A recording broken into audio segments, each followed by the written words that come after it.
Yeah, my name is Joe Banks. I'm the host of Let's Talk About It. My co-host Antoine Meeks will be joining us momentarily, working out some technical issues there. But again, this show allows me the opportunity to get to know you in the community, for you to get to know me. As you know, like I said, I'm running for Hennepin County Sheriff, and we do need a change of sheriff, and so that's one of the big reasons I'm running. Um, Remember, let's do a little housekeeping things. As you know, we start and end our show with the backpack. So I'm going to go ahead and kick that off just to get you going here. Remember, the backpack consists of making sure that before you leave out the house, that you have your driver's license and insurance with you. Place them above the visor in the vehicle. So if you're stopped by law enforcement, you're not suspected of having a gun and it's readily available. Remember to stay calm and be polite with law enforcement and do as they ask you to do.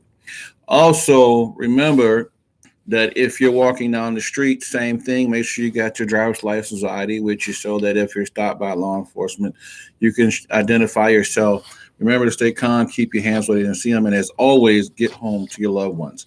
So that's the backpack. Moving on today, we want to talk a little bit, remind folks that those children over in North Minneapolis that were shot over the summer have not had anyone brought to justice. And so we want to just keep that up so that folks are aware of what's going on. Remember, Trinity, who was 8 years old, and Anya, who was 6 year old, was shot and killed, along with Davion, who was shot, but he survived his wounds and is still at this point recovering. He's 10 years old. Remember, any information that you give leading to the arrest and or conviction of these individuals will bring you a reward of $185,000. That's $185,000 for the information leading to arrest or conviction of these individuals. Also, just so you know, if you have information, you can contact Crime Stoppers at www.crimestoppers.org. That's www.crimestoppers.org. And also, you can reach them at 1 800 222 8477. 1 800 222 8477. And if you don't reach them, you can reach Minneapolis Police Department Violent Crime Division at 612-673-2941. Again, 612-673-2941. So that is one of the things I wanted to get in there. So the next thing is, guys, I want to make sure that I got a lot of calls. Beaks is still saying you need to update your Facebook to the latest version. I got a lot of calls on this stuff about Sheriff Hutch and concerns to whether or not he didn't play by the rules, so to speak, or got special treatment in this DWI. So I don't know for sure exactly what happened with Sheriff Hutch. I know that he allegedly flipped his vehicle or crashed his vehicle while under the influence. He did plead guilty to that. I do know that the standard process that normally happens when someone's involved in a driving while impaired situation is that if they're injured, they're taken to a hospital. A sample is then taken of their urine or blood. At that point, usually, if the person is going to recover and can't make it to the hospital, usually a complaint is written by, or a police report is written by the police officer, is then given to the city or county attorney, who then issues a complaint summons for the person to appear in court. Now, that person either appears before court and receives a notice that they need to turn themselves into the jail to be booked and photographed on formal charges of suspected driving while impaired.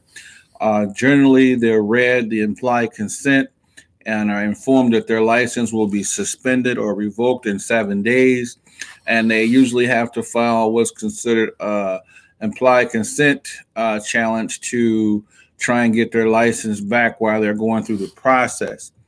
In this particular case, it looks like And I'm not 100% sure, but it looks like Sheriff Hutch didn't get arrested. It doesn't sound like he got booked in. He got charged, of course, but there's some things in between that kind of didn't follow suit. And I didn't see anything in there about his license being revoked. The mandatory 30-day whiskey plate was not implemented. I didn't see anything in terms of him being read to imply consent. It looks like that he got a couple years probation. He agreed on his own to go to outpatient treatment, and so as a result of that, involved when the firearm that he had in the car was automatically continued for dismissal. Now, I don't know how all of this happened. It looks like that the Douglas County attorney, assistant attorney, signed off on it, and then since the agreement was accepted, of course, a judge signed off on it. But you and I know that that's not the way things happen for the lay person in the community, and so that is what the concern is because we're constantly talking about, you know, transparency, accountability. And I don't know how you have accountability when you look to set up a different set of rules or find a loophole that allows you to circumvent those rules that a normal person would have had to go through had that had happened to them. And I unfortunately, I can sadly say, humbly, that with Hutch being the top sheriff or top cop in the county and being at a sheriff function, I can only believe that there was some things done in lieu of that to ensure that he received a different type of justice, and it's extremely clear.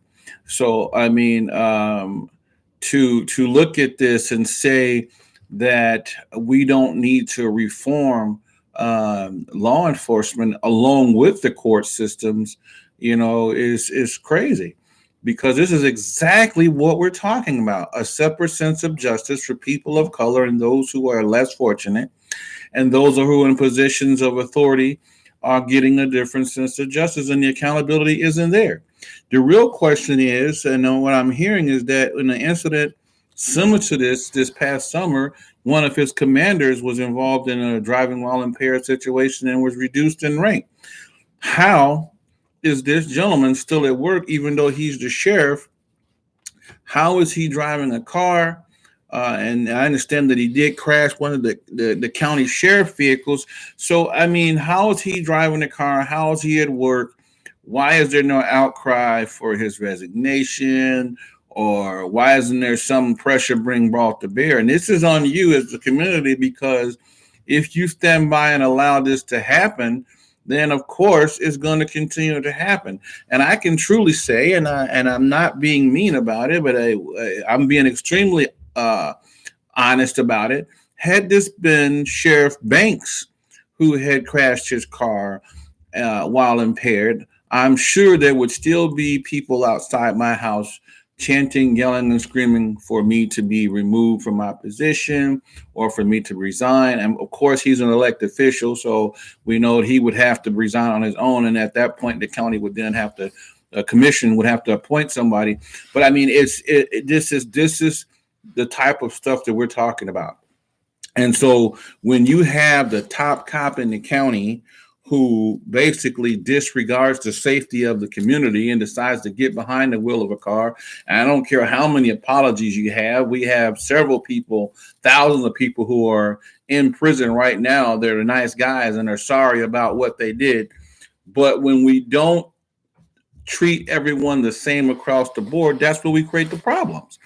And so this is a major problem, and this is something that you guys as a community have to change. And that's why I'm running for sheriff, because we can no longer keep having a separate sense of justice for other people who who want to do their own thing. And as Beek said, reform does come in many forms. I mean, one, we have an issue here with the court system because of the prosecution and the judges who also went along with this farce.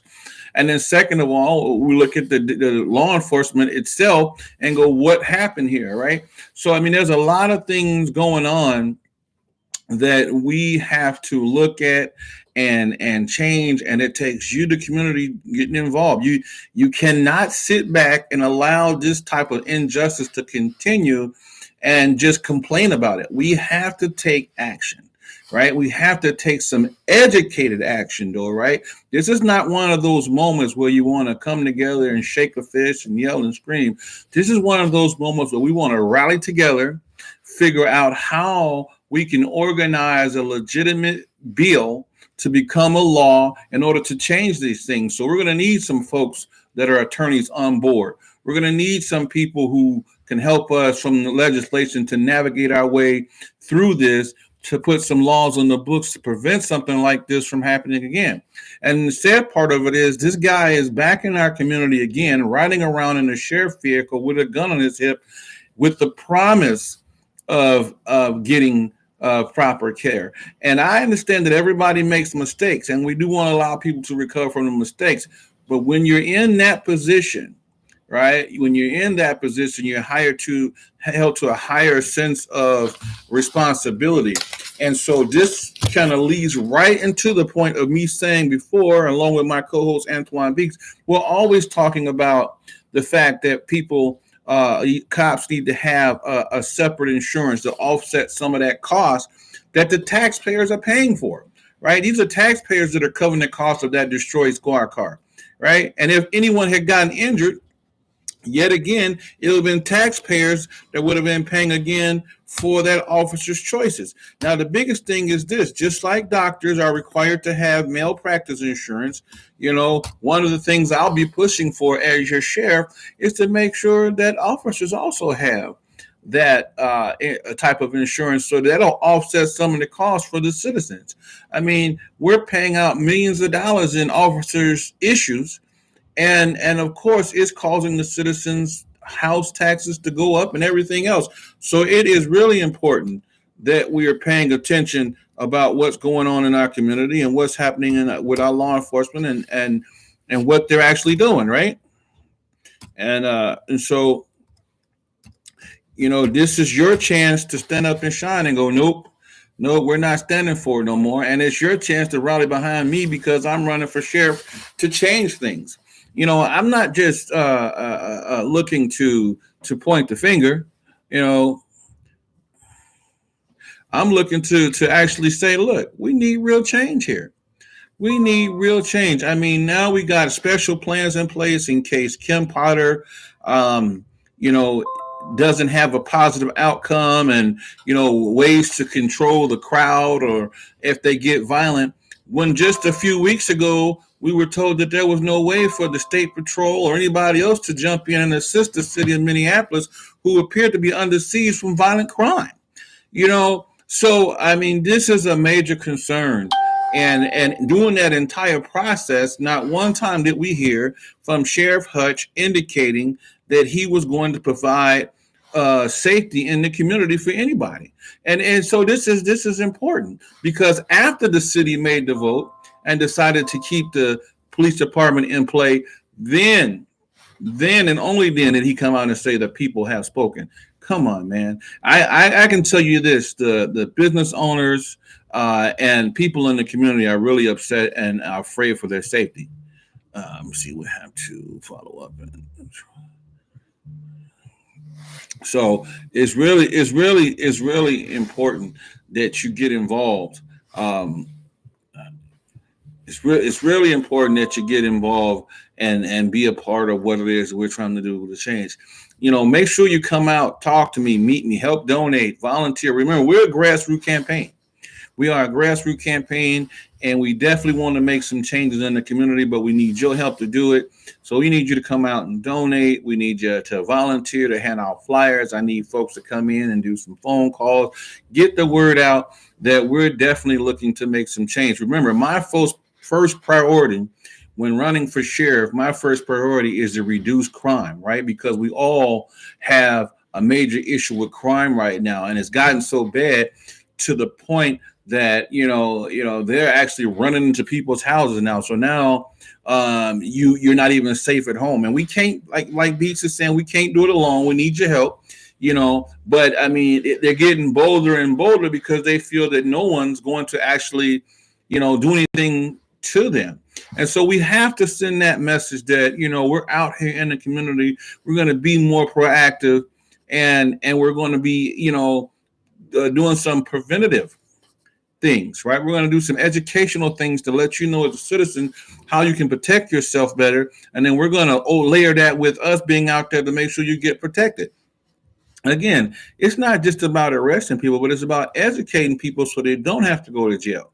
I don't know if you guys know it or not, but these last year and a half, a lot of these offenders are juveniles, right? And so we have to come up with a plan to find out ways to reach these kids before it gets to the point of us having to certify them as adults in adult court. And so people look at it and go, wait a minute now, we're sticking a few kids in adult court.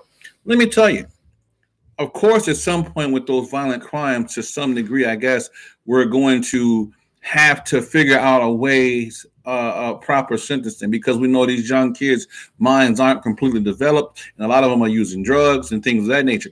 But the first thing we got to do is figure out how to reach these kids before they end up in handcuffs. How do we help the parents to control their children who appear to be out of control, right? And then we have to deal with the fact that some kind of way these young kids have access to fully automatic weapons in the community, and no one seems to know where they're coming from, right? And I don't see a genuine effort to go out into the community and combat what's going on and get these weapons off the street. So as a result, we're piling up the bodies, right? Now we're having an outcry for everything but the fact that there's young black bodies on the street every other day, right? In Minneapolis right now, I'm hearing is at 93 homicides, over 500 carjackings or 600 carjackings this year alone, right? Which is considered a violent crime, a use of force. And then, over 30,000 rounds, close to 30,000 rounds fired in the inner city where we're not a combat zone.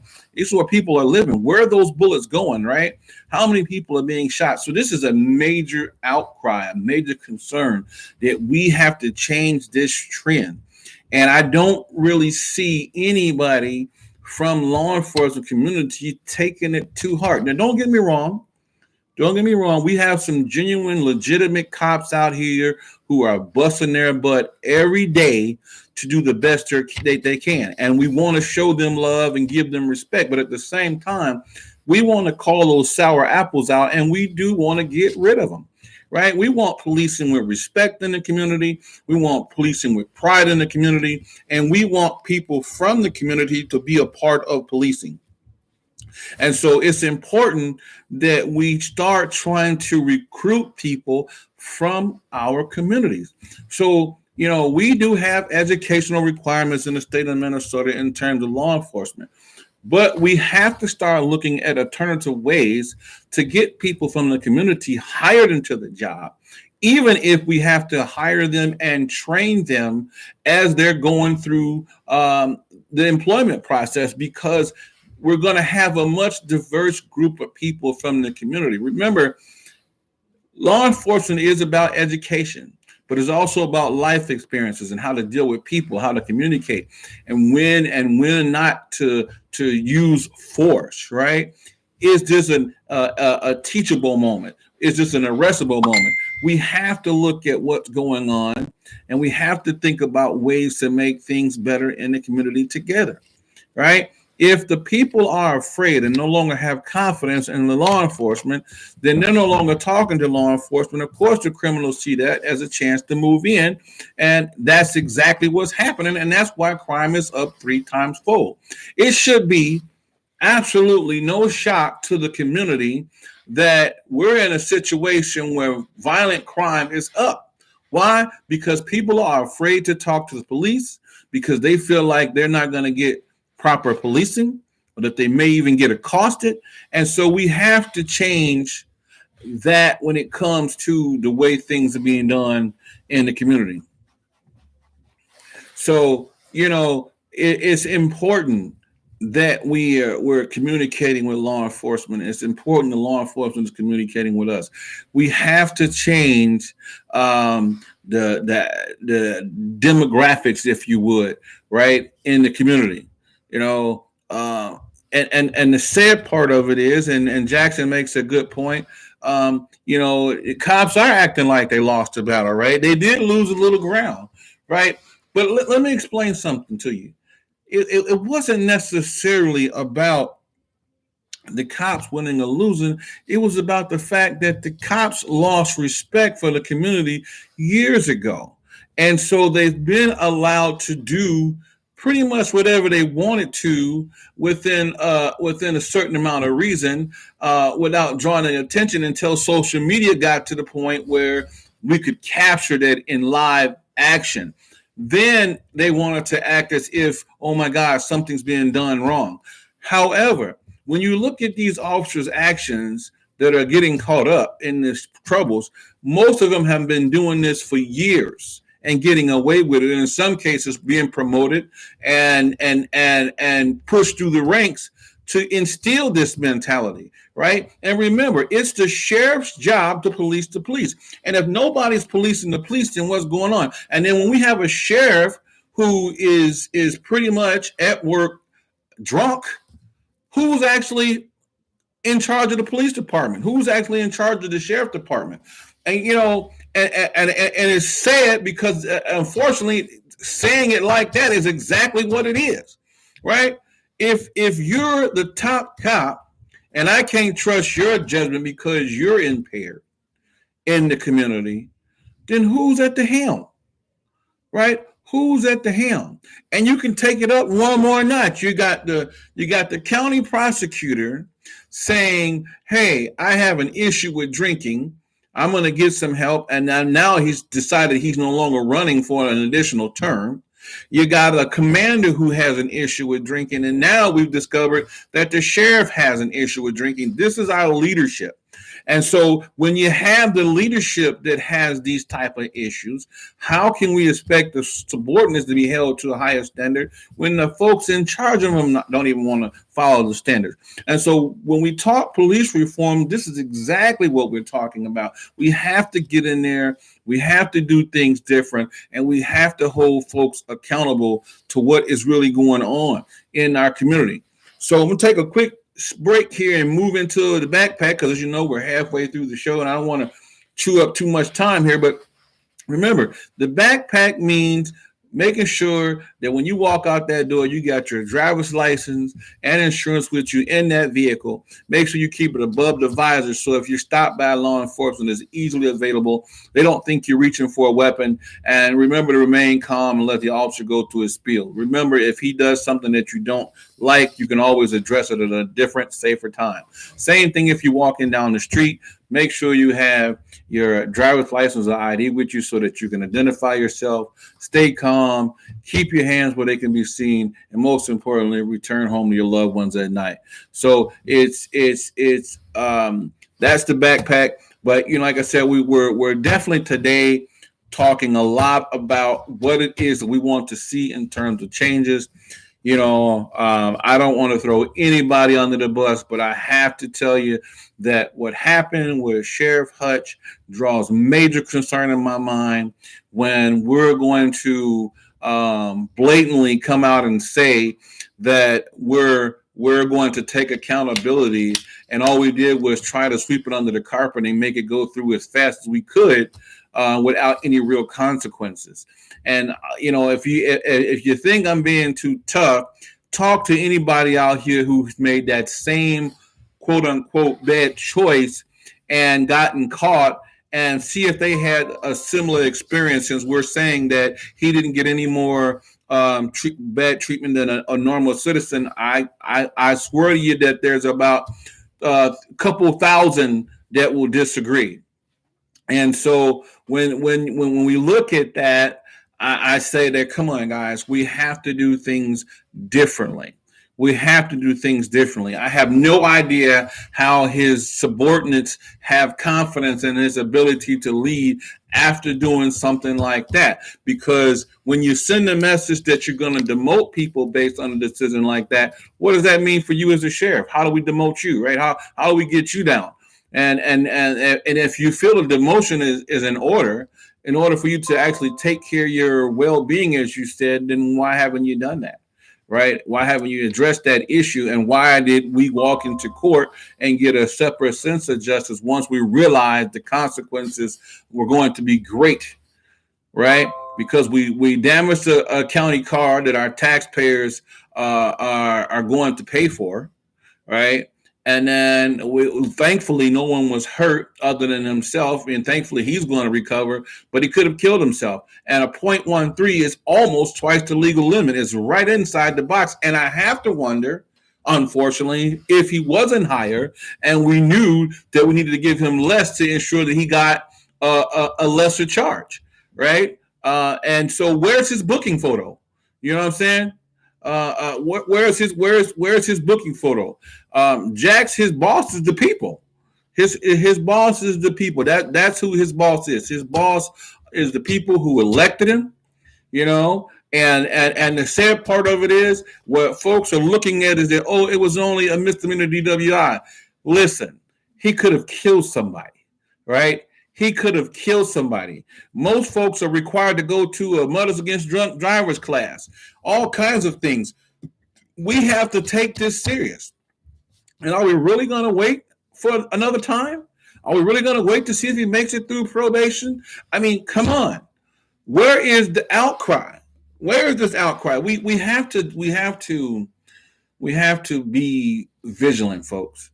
We have to be vigilant. If we want to see change, we can't just shake our fists. This is a trickle-down effect, right? The fact that our leaders in our community aren't doing what they need to do is the reason why we're here today. Remember this, Derek Chauvin would have never killed George Floyd had someone taken action years before he killed George.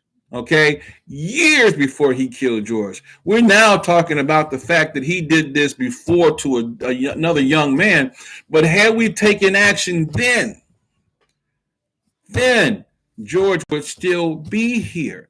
So we have to take action, folks. We have to be the ones who stand up and go no more. You know, and that's why I'm running for sheriff. Let me tell you something. I ain't got no magic wand. All right. I don't got no magic wand. All I have is the people.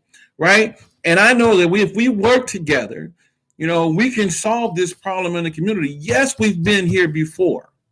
We've had violent crime in our community and we rallied around each other and we did what we needed to do to get this calmed down. But let me tell you something. This could be your cousin.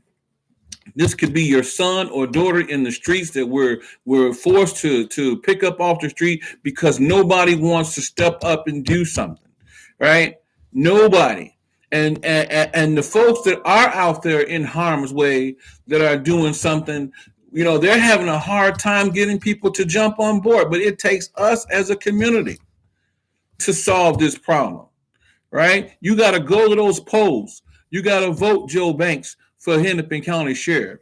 You got to go to that donation button and you got to get those donation ins because whether we want to accept it or not, it takes money to win elections. It takes money to get the word out. It takes communication. It takes people to get the word out. And I can't, say it anymore. How important it is that we get more and more volunteers to get the word out. I can't say it how much more important it is that we have people on the ground involved in changing this. It takes us changing this together. I don't want to keep seeing people die. I don't want to keep seeing our people of color being killed. And when we got organizations who are out here fighting like Black Lives Matter, who are fighting for officer abuse with people of color, where are the folks that are fighting against black on black crime? Where are the folks who are protesting gun violence in the community? And why we haven't figured out where these guns are coming from? How come we're not solving these shootings and these homicides in the community. We got cameras on almost every street in the city of Minneapolis. We can't catch anybody. We're constantly being thrown excuses like we don't have enough manpower. If we don't have enough manpower, then why aren't we hiring somebody? Why do we only have manpower when there's time to be a riot or we think there's going to be a riot? I mean, these are some tough, hard, in-your-face questions, but we deserve legitimate answers. And I'm not afraid to ask those questions. That's the one thing you'll remember or that you'll learn about me as your sheriff is that, hey, I'm going to say what I mean and mean what I say, and I'm going to be in your face about it because we don't have any time now to wait for somebody to decide if they're going to do their job or not. We need leadership who are going to take legitimate action to get the community back under control and safe with the assistance of the people. Now, I didn't say go out and abuse nobody. I didn't say go out and misuse nobody, but I did say go out and do your job, right? Go out and do the job that we're paying you to do. Do it professionally and respectfully. And that's all we're asking people to do. Do the job professionally and respectfully. Be transparent in what you're doing. Make the community aware of what's going on. There's no secret, okay? There's no secret. We want to let you know in exactly what you're in for, right? If we don't make some changes today, tomorrow somebody will be coming through your window, right? Somebody will be coming into your yard. You know, we have to stand up and hold folks accountable. Look in your household. If you see your kid and your kid has firearms, do something about it. Right? Address those issues of not going to school and not coming home properly. And if you have parents out here that are allowing your kids to hang out at their houses and 13 and 14 years old, man, do something about it to address those issues because you should know where your 14-year-old is. You should know where your 13-year-old is. It shouldn't be the only time you figure out where that 13-year-old or 14-year-old is when the police is knocking at your door saying they're either in custody or that they're deceased somewhere. So we have to change that, folks. We have to change that. And we have to change the culture of what it is we're teaching our kids. I'm not saying that there aren't cops out there that are doing bad things, but stop teaching your kids to hate the police and be disrespectful when they come across the police because this creates a terrible situation for them. One, they're big enough where we don't understand who they are, right? In terms of size, they look like they could be dangerous when they're yelling, screaming, and reaching for things, and that don't make them dangerous. But we remember, officers are trained to respond to behaviors. And so if they have to address behaviors, they can't get to know your son. And so we want to make sure that if the police are doing something wrong, that it's clear that this kid didn't do anything to put himself in a situation, right, for that cop to do something wrong. Because it's wrong if he crosses the line anyway as a police officer. But we want to make sure that the kid didn't do anything and that it's very clear, right? Teach your kids that it's okay to call the police and talk to the police because that's what's going to save the community. I'm having this heart-to-heart with you because it's important. I'm tired of seeing young kids die. I'm sick of the violent crime in our community. And in the middle of all that going on, we're not even talking about the fact that we're in the middle of a pandemic, that the pandemic is getting worse. People are getting sicker. We got more and more people in the hospital from the pandemic. The beds are overflowing. So that even if you do get yourself in a situation where you're shot and almost mortally wounded, there almost isn't any place to take you to take care of you. And that's the part we got. We ain't even talking about that. We're not talking about folks who are dying from overdoses and depression in our community that are going unaddressed. Right? We're not even talking about that. And we're not even gotten to the point of addressing the issue of this fentanyl that's going around and killing our kids. So, I mean, there is a lot to go on and go around, guys. And we have to get in front of it as a community together. We can no longer spend any time to pretend as though we need to do something other than what we need to do. So, I mean, it puts us in a position where, if I win sheriff, should I say, that we're going to have to hit the ground running. My team's prepared to do so. We're prepared to hit the ground and running with this because that's exactly what we got to be prepared to do. There's been none action taken that things have gotten completely out of control. I don't know if you remember a few weeks back, a few months back, that the citizens of Minneapolis wrote a letter to the governor asking that he send in the National Guard, the State Patrol, or anybody that could assist them to temper the violent crime in the community. And the response was that the State Patrol is not set in place to handle something like that. And so my thing is this: we have to do better. Our government officials, and I'll say it again, our government officials work for us. If we don't make them do their job, then why would they? Right? We're complaining as if we don't have any control. We have control. We need to get with our legislators. We need to figure out exactly the steps we need to take to change this and hold people accountable, right? And keep our community safe. That's what we need to do. We need to hold people accountable. We need to keep our community safe, and we need to reduce crime in our community. That is important, important, important. And I know that the community has had enough, right? I know that the people are tired. I hear from those folks who are victims of violent crime. I see it face to face. I see it on the news. I hear it in their voices. I'm up and down the street in the community. I see the homeless situation that we're dealing with. I understand the opiate issue that we're dealing with. I see the people out here depressed. And I'm telling you that we have to do more, right? We have to work together. We're in a situation now where we have to work together to bring about a positive change. We have to, folks. We have to.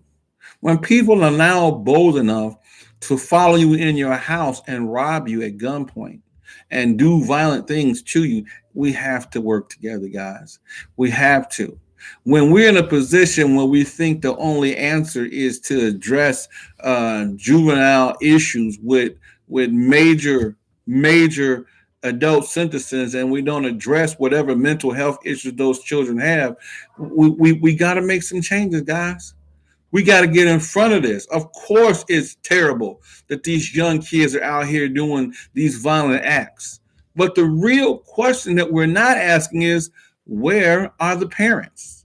Where is the parents? Why aren't we holding any of the parents accountable? And why aren't we supporting the parents so that when we do hold them accountable, we know for a fact that we've tried everything to assist them to have a better outcome?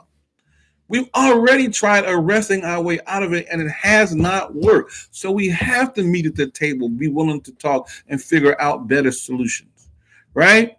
We have to figure out why our kids are getting felonies on first-time offenses when they can't get jobs when they return, they can't get housing, and they can't get education. We are building on those blocks of recidivism, right? We are investing on those bricks to each prison. We are ensuring that we'll continue to have a revolving door at the county correctional facility, right? And we have to make a change. I'm asking you, as the candidate for Hennepin County Sheriff, to vote for me, vote for change, vote for accountability, vote for transparency, right? Vote for crime reduction in your community, because I hear your voice and I know that you're tired. I know that you're tired. My door will always be open to those who need to come in and discuss whatever's happening in their community, because that's the goal of the community. That's the job of the sheriff. If we're not protecting the people, what else are we doing? What else are we doing? We can show up to football stadiums, baseball stadiums, but we can't show up in the community. We can't have a conversation with people to people, because we're people first, right? We're all people first. Why don't the sheriff know what's happening in these police departments in the county? Why are we all in the dark? And so this is the things that we have to discuss and talk about. And I see now that we're getting down to the wire. And I, and like I said, I'm passionate about what's going on here, guys. And we need to make these changes in the community, and it's important that we do so. For those of you who don't know, like I said, we're here every Wednesday from 4 to 5. The show is called Let's Talk About It. And here you get a chance to talk about issues that are in your community, things that are happening around you. And what this show does, it allows me as the candidate to get to hear from you, the community, to talk about what's happening around you in your community. And it gives you a chance to get a feeling for what I intend to do once elected sheriff in Hennepin County. But let me tell you something. The one thing I realized about being sheriff in Hennepin County is that it's a job that requires all of us at the table. And we have to all be willing to hear each other's opinion and do what's best in the interest of the people, not self. Right? And yes, we do make some bad choices every now and then. But when we do, we have to be held accountable.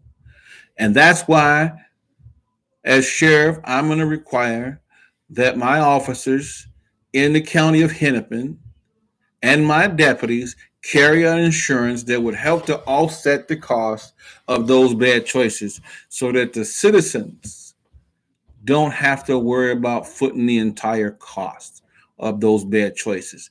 And so that's very important. Very important. Remember, like I said, we are a grassroots campaign. I need your help to come down and get involved. You can help through donations. You can purchase one of these shirts here for $20. You can also, hand out flyers. You can make phone calls. You volunteer. We need it all. We appreciate it all from everybody. I know you guys see what's happening. I know you guys see that things are not right. And I know you want to change things. I'm giving you the opportunity to kind of put your money where your mouth is, so to speak. And let's do it together. Let's do it together. I got a feel for what you got going on. I feel like I understand what's happening. And I also feel like I'm offering you the opportunity to get with me and make this change for the better. All right. So without further ado, let me jump into this backpack one more time. As you know, we start, middle, and end this show with the backpack. That backpack consists of making sure that you got your driver's license and insurance with you when you get in the car. Keep it above the visor.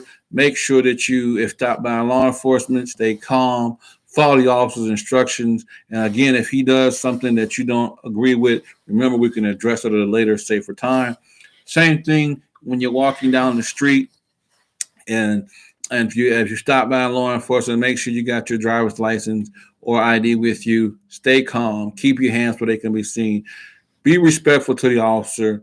And as always, make sure you get home safe to your loved ones. I wanted to give my guy, Antoine Beeks, a chance to jump in here, who's my co-host, to give you some information on how to reach out to him. We're having some technical difficulties with Mr. Beeks being able to get through this week. So, Beeks, I'm going to ask that you at least throw up there your contact information on the site, brother, so that the folks can reach out to you. For those of you who don't know, Beeks is former Minneapolis cop for over 15 years. He's got a lot of experience in education and doing the job, protecting people. He's also part of our fugitive recovery team. He's also a bond agent as well. And he's also a firearms instructor. So, and he's also the founder and CEO of Face to Face. And so he's giving back to the community on an everyday basis. And I really appreciate everything that this brother does in our community. And I hope you do too. So, Beeks, we really appreciate you and the things that you do in the community, brother. My name's Joe Banks.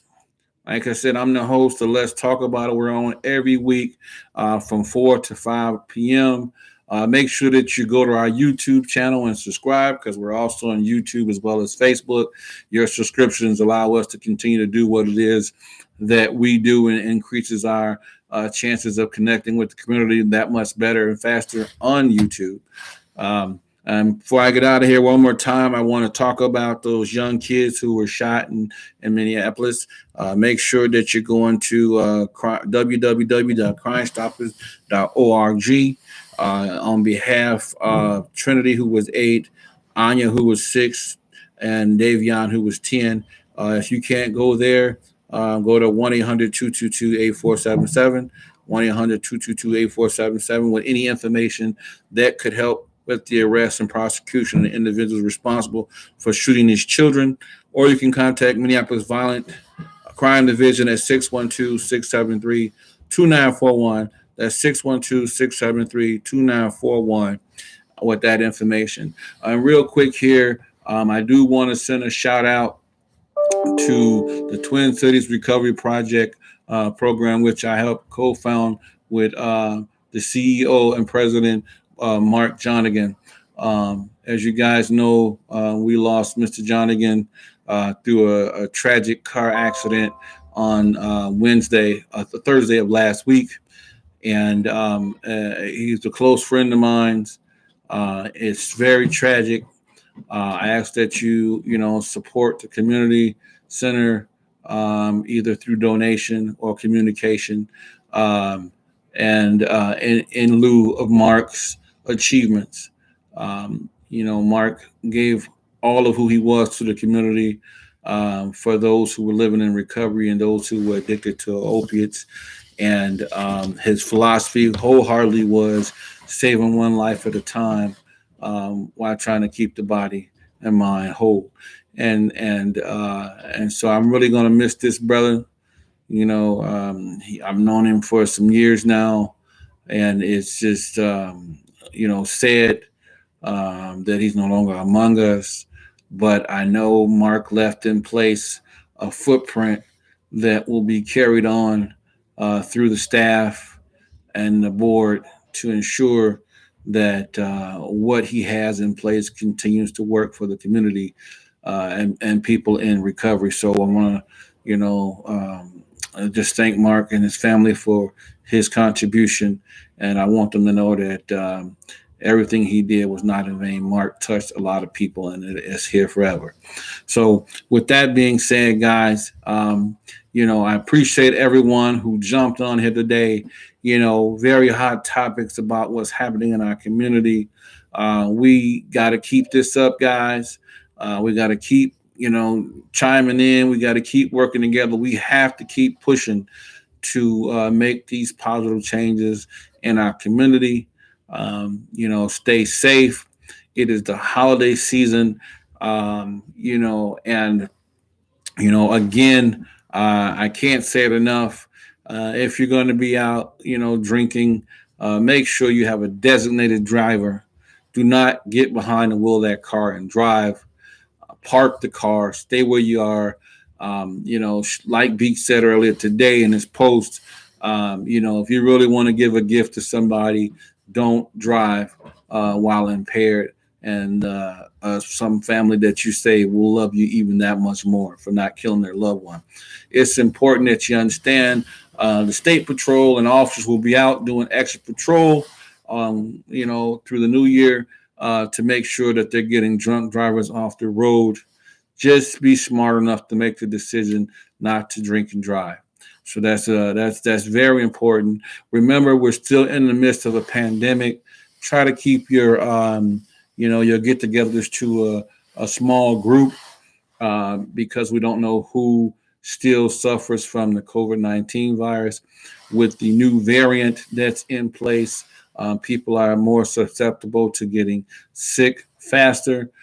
Even folks that are being vaccinated are still getting sick. But, it looks like that the vaccination is not making the symptoms as severe.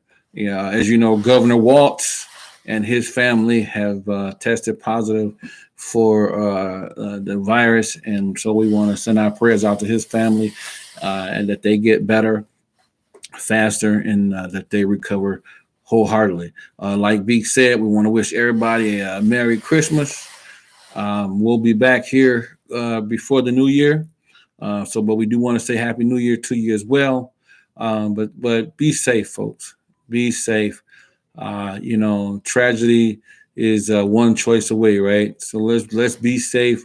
Let's have a safe holiday season. And I want to challenge the community out there. I want to challenge the community to no homicides, no shootings throughout this holiday season. Let's put the guns down. Let's truly understand what Christmas is about and the sanctity of what it's supposed to stand for. Let's keep everyone safe, guys. Let's love each other enough to put the guns down and let each other enjoy a safe holiday, right? Again, social distance, wear your mask, wash your hands, keep them clean, use sanitizer. If you're going to have groups, at least have a thermometer to check folks with fever. And of course, some places are asking for vaccination records or proof of vaccination. And so just things of that nature. So, it's important that I take this time, and I know we ran a little bit over today, but it's important that I take this time to reach out to you, the community, because I care about you, the community. And even though I don't know everyone, when I hear of anyone who's been shot or killed or injured, I take it personal. I do. Because I feel that any loss of life is a life too many. And I want us as a community to love each other enough to keep each other safe. So, again, my name's Joe Banks. I'm running for Hennepin County Sheriff. I need your help to make this happen, to bring about these changes. Thank you, everybody who jumped in on here today, who had some great comments. My co-host, Antoine Beeks, I appreciate you trying to get back in there, brother. We'll try and have things worked out by the next show. Again, everybody, we're here every week from 4 to 5 talking about issues in your community. So please jump in our inbox and we'll bring you on. Cameron, hey, thanks for jumping on, brother. We're at the end of the show. Remember, jump on with us next week at 4 o'clock on Wednesday, and we'll bring you on, bro, and love to hear from you and hear what you got to say. So I'm Joe Banks, Antoine Beeks, and we just talked about it. Have a good holiday, guys.